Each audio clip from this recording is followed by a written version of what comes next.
আসসালামু আলাইকুম এসএসসি 2025 সালের পরীক্ষার্থীরা, আজকে তোমাদের উচ্চতর গণিতের ফাইনাল সাজেশনটা দিয়ে দিব। উচ্চতর গণিত আমার কাছে সবথেকে সহজ সাবজেক্ট মনে হয় এবং এই সাবজেক্ট এমন একটা সাবজেক্ট যেই সাবজেক্টে আমি 5টা চ্যাপ্টার দিব, ওই 5টা চ্যাপ্টার থেকে একবারে 5 সেট সৃজনশীল প্রশ্ন আসবে, তুমি সুন্দর করে অ্যান্সার করে বাসায় চলে আসতে পারবে, অর্থাৎ কোনো ধরনের কোনো ঝামেলা হবে না। এবং আরেকটা গুরুত্বপূর্ণ কথা বলে রাখি, উচ্চতর গণিত যাদের মেইন সাবজেক্ট তারা তো এই সাবজেক্টে ভালো রেজাল্ট করার চেষ্টা করবে এবং যাদের ফোর্থ সাবজেক্ট তারা আরো বেশি পরিমাণে ভালো রেজাল্ট করার চেষ্টা করবে। আমি অলরেডি কিন্তু ফোর্থ সাবজেক্টের গুরুত্ব, ফোর্থ সাবজেক্ট কেমন ভাবে আমাদের ম্যাজিকের মতো কাজ করে আমার রেজাল্টের উপর, এই বিষয়ে কিন্তু কথা বলেছি। ফোর্থ সাবজেক্ট এমন একটা সাবজেক্ট যে আমি যদি 3টা সাবজেক্টে পরপর A+ মিস করি, এ পাই, তার জন্য আমার রেজাল্টের উপর যে খারাপ ইফেক্ট পড়তো, যদি ফোর্থ সাবজেক্টে আমি A+ উঠাতে পারি, এই ফোর্থ সাবজেক্টের অতিরিক্ত 3 পয়েন্ট আমার সেই রেজাল্টের সাথে যোগ হবে এবং আমার রেজাল্টটা টোটালি ভালো চলে আসবে। অর্থাৎ খারাপ রেজাল্ট করার পরেও আমার রেজাল্ট ভালো আসবে যদি আমি ফোর্থ সাবজেক্টে A+ উঠাতে পারি।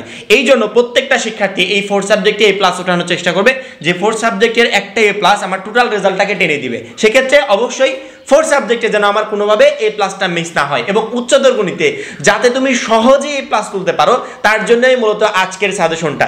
যেভাবে বলবো, যে অধ্যায়গুলো বলবো সেগুলো কমপ্লিট করে যাবে পরীক্ষার হলে। এবং আমাদের প্রাইভেট কোর্সে 50 টাকার কোর্স কিনে যারা যুক্ত আছো আমাদের প্রাইভেট গ্রুপে, তাদেরকে আমরা একটা রোড ম্যাপ রেডি করে দিব, অর্থাৎ একটা রুটিন বা চ্যালেঞ্জ রেডি করে দিব। সেই রুটিন অনুযায়ী তোমাকে এই কয়েকটা দিন কমপ্লিট করতে হবে, ইনশাআল্লাহ উচ্চতর গণিতে তোমার একটা A+ প্রিপারেশন হবে। মাত্র 50 টাকায় আমাদের টার্গেট A+ কোর্সে যারা এখনো যুক্ত হও নাই, খুবই দ্রুত যুক্ত হয়ে যাও, কারণ কি আমাদের মাত্র 50 টাকার কোর্সে তুমি এই লিস্টের টোটাল বিষয়গুলো পাচ্ছ। অর্থাৎ এই একটা মাত্র কোর্স তোমাকে পরীক্ষায় অল্প সময় বেস্ট একটা প্রিপারেশন নিতে, পরীক্ষায় ভালো রেজাল্ট করতে প্রচন্ড পরিমাণে হেল্প করবে। উপরে আমাদের যে নাম্বারটা দেওয়া আছে, এই নাম্বারে 50 টাকা সেন্ড মানি করে এই নাম্বারে হোয়াটসঅ্যাপে আমাকে জানাবে যে আমি সেন্ড মানি করেছি, সাথে সাথে তোমাকে গ্রুপে যুক্ত করে নিব এবং তখন থেকেই তোমার প্রিপারেশনটা শুরু। উচ্চতর গণিতে আমাদের টোটাল পার্ট কয়টা? 3টা পার্ট। এক হচ্ছে বীজগণিত, দ্বিতীয় হচ্ছে জ্যামিতীয় ভেক্টর, 3 নম্বরে হচ্ছে ত্রিকোণমিতি ও সম্ভাবনা। এই পার্ট থেকে বীজগণিত থেকে আমাদের প্রশ্ন আসবে 3টা, বাধ্যতামূলক লিখতে হবে একটা। আমার খ বিভাগ জ্যামিতীয় ভেক্টর থেকে প্রশ্ন আসবে 3টা, বাধ্যতামূলক লিখতে হবে একটা। আমার গ বিভাগ ত্রিকোণমিতি সম্ভাবনা থেকে প্রশ্ন আসবে 2টা, বাধ্যতামূলক লিখতে হবে একটা। তার মানে কি প্রত্যেকটা বিভাগ থেকে মিনিমাম একটা করে প্রশ্নের উত্তর তোমাকে করতে হবে, আর বাদবাকি 2টা প্রশ্নের উত্তর তুমি যে কোনো বিভাগ থেকে করতে পারো, সেটা তোমার ইচ্ছা। ঠিক আছে? সহজেই কিভাবে আমি প্রত্যেকটা বিভাগ থেকে একটা একটা করে মোট 5 সেট প্রশ্নের অ্যান্সার মিলাবো, অর্থাৎ আমাকে 14টা চ্যাপ্টার পড়তে হবে না। 14টা চ্যাপ্টারের ভিতর টোটাল 9টা চ্যাপ্টারে আমি বাদ দিতে পারবো। 5টা চ্যাপ্টার পড়ে গেলেও 5 সেট প্রশ্ন কমন আসবে। তবে তোমাকে গ্যারান্টি সহকারে কনফার্ম করে যেতে হবে যে এই 5টা চ্যাপ্টারের খুঁটিনাটি সবকিছু আমি কমপ্লিট করে যাচ্ছি। এই 5টা চ্যাপ্টারের কোনো অংশে আমি বাদ দেব না।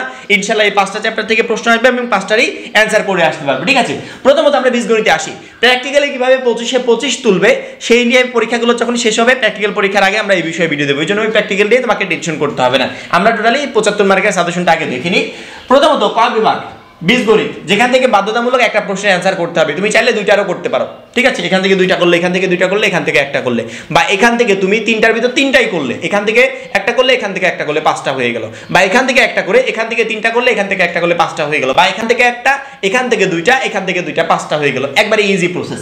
1 নাম্বার অধ্যায় সেট অফ ফাংশন, অবশ্যই গুরুত্বপূর্ণ একটা অধ্যায়। এই অধ্যায়টা পড়ে যাবে, সেট অফ ফাংশনটা পড়ে যাবে। ঠিক আছে? সেট অফ ফাংশন পড়ে যাবে। বীজগণিত থেকে সেট অফ ফাংশন পড়বে। 2 নাম্বার বীজগাণিতিক রাশি। এই অধ্যায় থেকে একটা প্রশ্ন কনফার্ম পাচ্ছ, ধরে রাখো। এই অধ্যায়টা অবশ্যই মাস্ট বি গুরুত্বপূর্ণ, পড়ে যাবে। বীজগণিত অংশে একটা প্রশ্নের অ্যান্সার করতে হবে। তুমি যদি আমাকে বলো যে ভাই আমি কোনো অধ্যায় পড়বো না, আমি তাকে সাজেস্ট করব যে তুমি অবশ্যই 1 এবং 2 নাম্বার অধ্যায়টা পড়ে যাবে। জাস্ট 1 এবং 2 এই 2টা অধ্যায় পড়ে গেলে তুমি এখান থেকে ইজিলি 1 সেট প্রশ্ন কমন পেয়ে যাবে। ঠিক আছে? সেখানে সম্ভাবনা আছে 99% যে বীজগাণিতিক রাশি থেকে একটা প্রশ্ন আসবে, এই একটা অধ্যায় থেকে একটা প্রশ্ন আসবে। পরবর্তী তুমি কমপ্লিট করবে 7 অসীম ধারা, এই অধ্যায় থেকেও প্রশ্ন আসবে। 9 সূচক ও লগারিদম, এই অধ্যায়টা কমপ্লিট করবে। 10 দ্বিপদী বিস্তৃতি, এই অধ্যায়টা কমপ্লিট করবে। 1 2 3 4 5 এই 5টা অধ্যায় কমপ্লিট করলে তুমি 3 সেট প্রশ্ন 100% শিওর কমন পেয়ে যাচ্ছ। 5টা অধ্যায় কমপ্লিট করলে 3 সেট প্রশ্ন আমরা কমন পেয়ে যাচ্ছি। ঠিক আছে? এখন তুমি যদি মনে করো যে ভাই আমি পরবর্তীতে মিলাচ্ছি, যে শুধুমাত্র 5টা অধ্যায় পড়ে গেলে 5টা প্রশ্ন কিভাবে কমন পাবে, আমি পরবর্তীতে মিলাচ্ছি। খ নাম্বার খ বিভাগ জ্যামিতীয় ভেক্টর, 3টা প্রশ্ন আসবে, লিখতে হবে কয়টা? একটা, বাধ্যতামূলক লিখতে হবে। 3 নম্বরে দেখো জ্যামিতি, এই অধ্যায় থেকে একটা প্রশ্ন আসবে, এই অধ্যায়টা পড়ে যাবে। 4 নম্বর জ্যামিতিক অঙ্কন, এইটাকে আমরা স্কিপ করছি। 11 নম্বর স্থানাঙ্ক জ্যামিতি, এইটা পড়ে যাবে। 12 নম্বর সমতুল্য ভেক্টর পড়ে যাবে। 13 নম্বর ঘন জ্যামিতি পড়ে যাবে। এই 4টা অধ্যায় কোনো শিক্ষার্থী কমপ্লিট করতে পারে, তার 3 সেট প্রশ্ন কমন থাকবে এবং এই 4টা অধ্যায়ের ভিতর জ্যামিতি অংশ থেকে তোমার প্রশ্ন আসবে একটা, স্থানাঙ্ক জ্যামিতি থেকে প্রশ্ন আসবে একটা, এই 2টা অধ্যায় থেকে প্রশ্ন আসবে একটা। হয়ে গেল। পরবর্তীতে গ বিভাগ ত্রিকোণমিতি ও সম্ভাবনা, 2টা প্রশ্ন আসবে, অ্যান্সার করতে হবে একটা। আবার কেউ যদি চায় 2টার ভিতর 2টারই অ্যান্সার করতে পারে। 8 নম্বর অধ্যায় থেকে আসবে একটা, 14 নাম্বার অধ্যায় থেকে আসবে একটা, একবারে সহজ সমাধান। এখান থেকে একটা আসলো, এখান থেকে বাধ্যতামূলক একটা লিখতে হবে, একটা আসলো 2 নাম্বার অধ্যায়। আমার 3 নাম্বার অধ্যায় থেকে একটা আসতেছে, 3 নাম্বার অধ্যায়।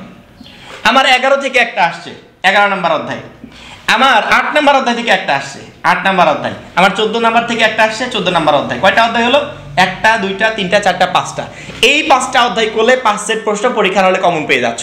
এখন শুধুমাত্র বীজগাণিতিক রাশি নিয়ে যদি কেউ রিস্ক না নিতে চাও যে ভাই খালি বীজগাণিতিক রাশি আমি পড়তে চাচ্ছি না, আরেকটা এক্সট্রা দিয়ে দেন। এক্সট্রা হিসেবে আমি বলবো 1 নাম্বার অধ্যায়, 2 নাম্বার অধ্যায়, 3 নাম্বার অধ্যায়, 11 নাম্বার অধ্যায়, 8 নাম্বার অধ্যায়, 14 নাম্বার অধ্যায়। 5 সেট প্রশ্ন কমন পেয়ে যাবে। সেই 5 সেটের অ্যান্সার করে বাসায় চলে আসতে পারবে, একবারে সহজ। অর্থাৎ উচ্চতর গণিতের সাজেশনটা রেডি করা যেমন সহজ, আবার তোমরা যারা প্রিপারেশন নিবে তাদের ক্ষেত্রেও সহজ।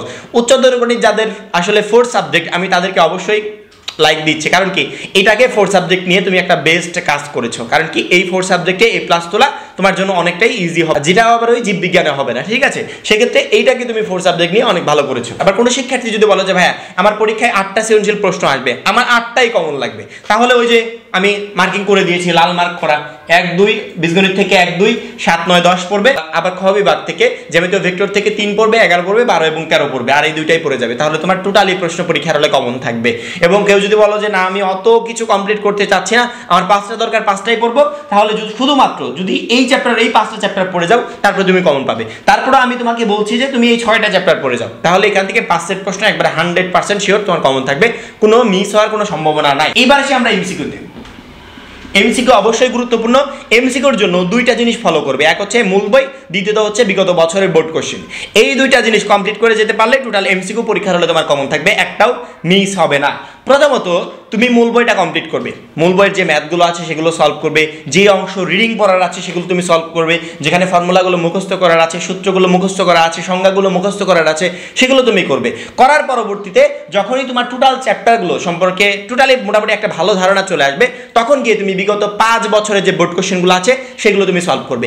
বিগত 5 বছরের বোর্ড কোশ্চেন আমাদের প্রাইভেট গ্রুপে অলরেডি PDF আকারে দেওয়া আছে, এবং তুমি এই মূল বইটা কখন পড়বে, মূল বইয়ের ম্যাথগুলো কখন করবে, বিগত 5 বছরের যে ম্যাথগুলো আছে সেগুলো তুমি কখন করবে, তারপরে বিগত 5 বছরের যে এমসিকিউগুলো আছে সেগুলো তুমি কখন করবে, অর্থাৎ তোমাদের টোটাল একটা রোডম্যাপ রেডি করে দিব। সেই রোডম্যাপ উচ্চতর গণিত পরীক্ষার আগ মুহূর্তে তুমি ফলো করতে পারলে ওই রোডম্যাপ শেষে, অর্থাৎ ওই রুটিনটা কমপ্লিট করার শেষে তোমার এই উচ্চতর গণিত টোটালি হাতের মুঠোয় থাকবে, অর্থাৎ উচ্চতর গণিত নিয়ে তোমাকে টেনশন করতে হবে না। এই জন্য প্রত্যেকটা শিক্ষার্থী আমাদের এই সাজেশন শেষে আমাদের প্রাইভেট গ্রুপে 50 টাকার কোর্স কিনে যারা যুক্ত আছো তারা প্রাইভেট গ্রুপের দিকে একটু নজর রাখবে। আমরা খুব শীঘ্রই তোমাদের PDF এবং সেই সাথে তোমাদের যে চ্যালেঞ্জটা, অর্থাৎ যে চ্যালেঞ্জ তোমাকে কমপ্লিট করতে হবে উচ্চতর গণিত পরীক্ষার জন্য, সেটা আমরা দিয়ে দিব। সেটা কমপ্লিট করতে পারলে ইনশাআল্লাহ উচ্চতর গণিতে 100% প্রশ্ন তোমার পরীক্ষার হলে কমন থাকবে। আশা করি প্রত্যেকটা শিক্ষার্থী বুঝতে পেরেছে। এখন এই পর্যন্তই, পরবর্তী ভিডিওর জন্য চ্যানেলটা সাবস্ক্রাইব করে রাখবে। সবাই ভালো থাকবে, সুস্থ থাকবে, আল্লাহ হাফেজ।